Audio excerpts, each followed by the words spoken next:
community inclusion for those with developmental disabilities. I'm Jill Horner. This is Comcast Newsmakers. With me is Jonathan Waller. He is the Communications Manager for the New Jersey Council on Developmental Disabilities. Thanks for being with us. Great to be here. Let's talk a little bit about what you do as an organization. You advocate on behalf of those with developmental disabilities and their families. Talk to us about the work you do.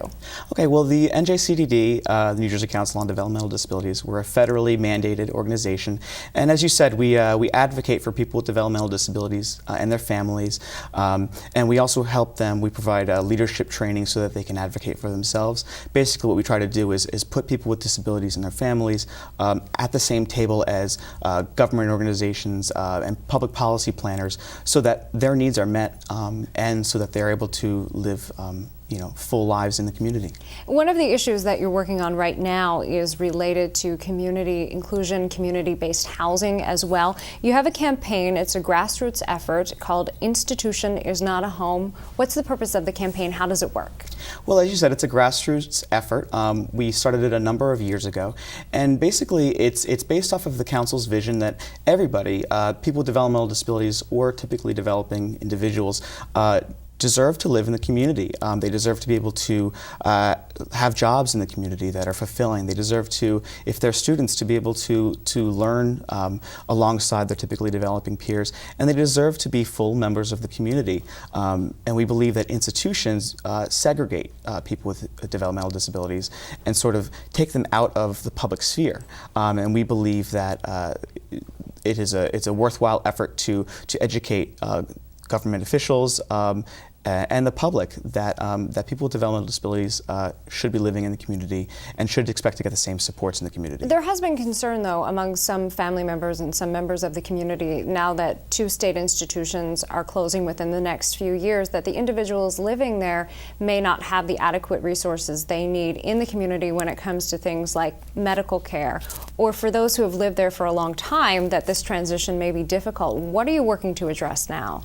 Well, first of all, we share family members' concerns that all needs must be met in the community that they can expect to receive in the institutions.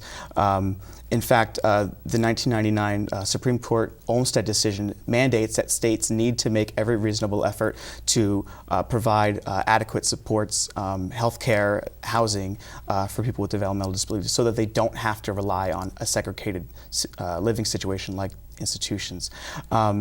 Now, one thing that I will say is while we do share, as I said, that medical needs and social needs need to be met, there are currently 40,000 people that are registered with DDD at the moment. 70% of them are already getting care in the community, and a lot of them have the same significant medical needs as those living in the institutions.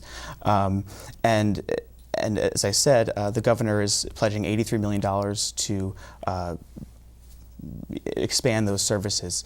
Now, to the point that you make that there are certain people that have lived in the institutions for very long, we know several cases of people who have been in the institutions since they were 2 years old till their 40s or 50s, moved out of the institutions and are thriving in the community. And we just have a short time left, but there had been a court case related to the Olmstead decision that has now ended? Yes. Disability Rights New Jersey, which is also a support organization, had a lawsuit against the state claiming that they were not meeting Olmstead's mandates. The governor, however, pledged $83 million, and which is expanding those supports. Thanks for being with us. We've been talking with Jonathan Waller. I'm Jill Horner.